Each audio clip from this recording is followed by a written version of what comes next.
2 linggo bago ang ika-4 na State of the Nation Address ni Pangulong Ferdinand R. Marcos Jr., hinihintay ng mga Pilipino ang solusyon sa mga isyu at konkretong mga plano ng gobyerno. Sa gitna po ng pagtaas ng presyo ng bilihin, problema sa mabigat na trapiko, kakulangan sa transportasyon at mga isyong pangseguridad, umaasa ang maraming mamamayan na maglalahad ang Pangulo ng mga hakbang para tugunan ang mga ito.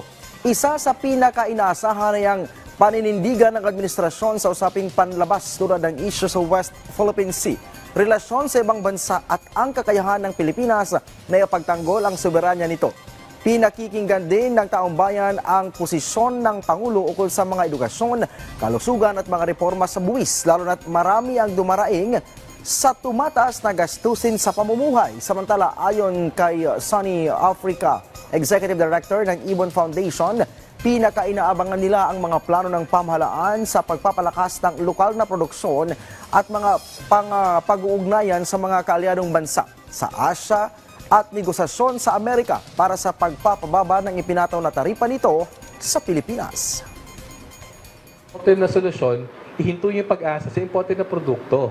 Palakasin ang produksyon ng pagkain sa Pilipinas para yung pagmahal ng presyo ng bigas halimbawa sa world market, hindi mapupunta sa atin. Bawasan ang pag-asa dun sa langis o enerhiya mula sa ibang bansa.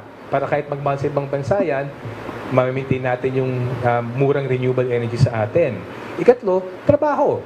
Kung may sapat na trabaho sa Pilipinas dahil malusog ang industriya, dahil malusog ang agrikultura, kahit magtaas ang presyo ng bilihin, may buffer ka. Kasi may savings ka, may kita ka.